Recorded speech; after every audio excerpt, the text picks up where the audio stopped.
a family reunion. The next thing Ralph knew, his mother was shaking him by the shoulder. "Wake up," she said. "Ralph, wake up. Room service has brought us another meal." Room service? Ralph rubbed his eyes, not believing what he had heard.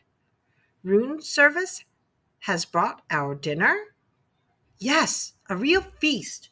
A whole blueberry muffin and a chocolate chip cookie, said Ralph's mother. "Get up. We are having a family reunion." It all came back to Ralph. "Oh, room service," he said, understanding at last. "You mean the boy, Keith." "He is room service to me." Ralph's mother sounded happy and carefree. Ralph sat up.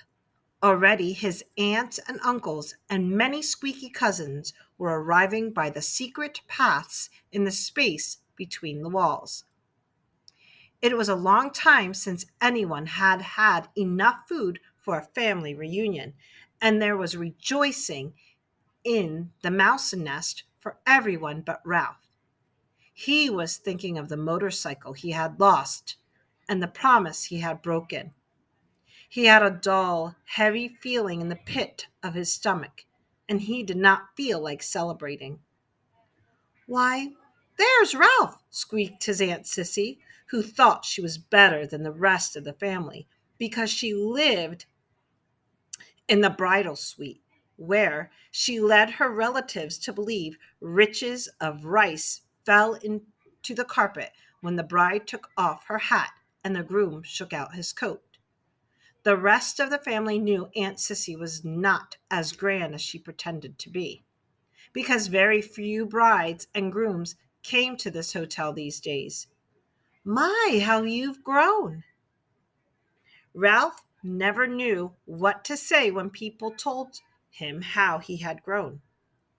"Well, well, if it isn't Ralph," said Uncle Lester, who had a nest inside the wall of the housekeeper's office, where the maids dropped donut crumbs every morning at 10 o'clock when they had their coffee. "What's this I hear about you riding up and down the halls on a motorcycle?" Uncle Lester had a way of saying the wrong thing at the wrong time. "My land! A motorcycle?" said old Aunt Dorothy. "Isn't that pretty dangerous?" "Wouldn't mind riding one myself if I were a few years younger," said Uncle Lester.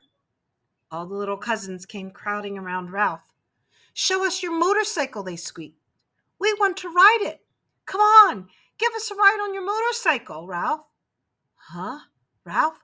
Come on, Ralph, please." Ralph knew he was expected to be polite to all his relatives, even the squeaky little cousins. "Well," embarrassed and ashamed, he looked down to the floor. "I sort of lost the motorcycle and a pile of sheets and pillowcases." "Lost the motorcycle?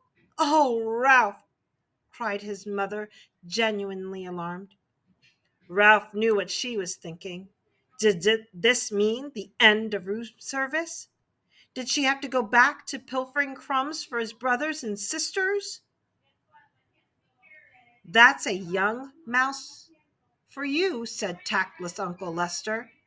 "Can't take care of anything."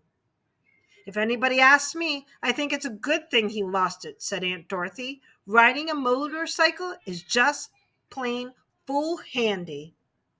All the little cousins looked disappointed and sulky. "I don't think he ever had a motorcycle," said one.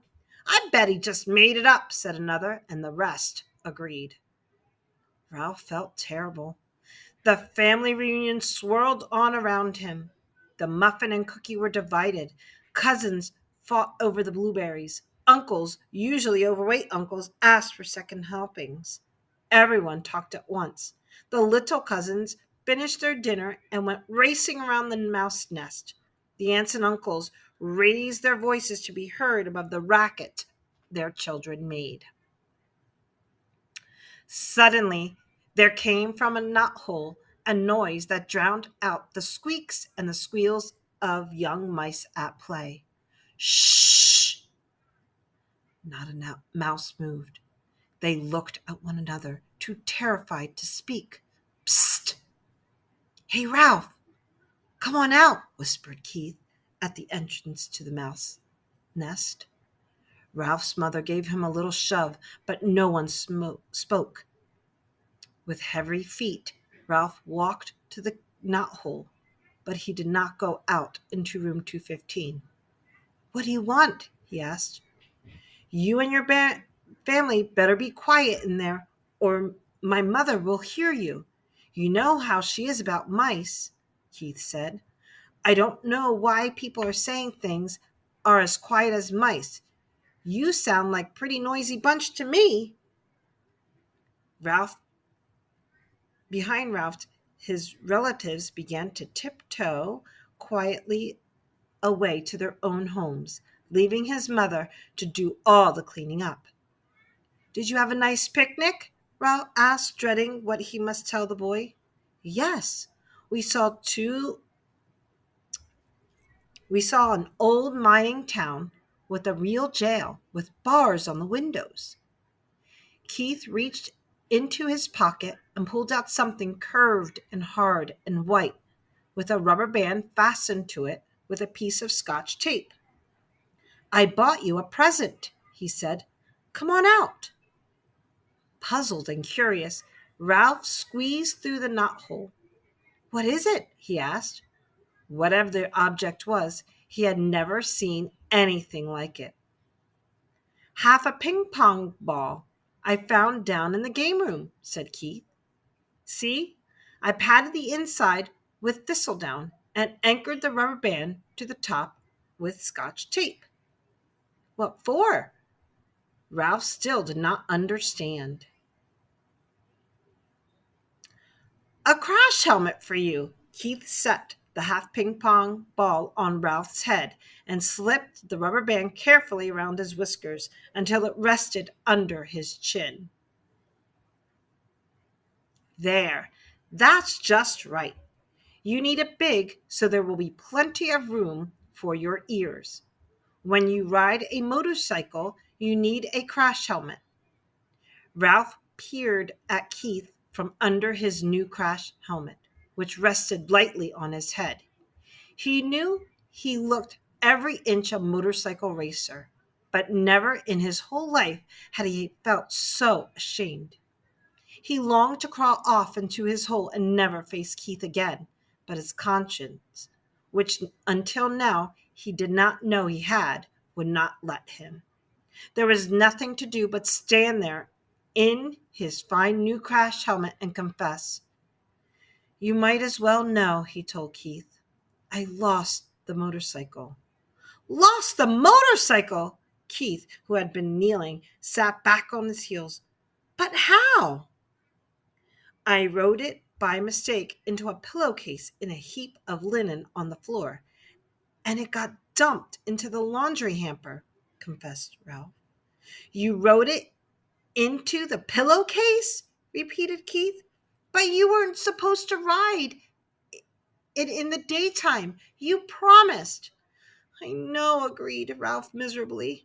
I didn't exactly mean to ride it. But you did, Keith's voice was accusing. Well, you see, the maid was vacuuming under the bed, and began Ralph, and stopped. Oh, what's the use? I wrote it, and I lost it, and it's probably gone to the laundry by now, and I'm sorry. The boy and the mouse were silent. Both were thinking about the little motorcycle with its clean linens and pair of shining chromium exhaust pipes. That motorcycle was my very most favorite of all my cars, said Keith. I saved my allowance and bought it myself. Ralph hung his head in his crash helmet. There was nothing more he could say. It was a terrible thing he had done. I guess I should have known you weren't old enough to be trusted with a motorcycle, said Keith. The boy could not have said anything that would hurt Ralph more.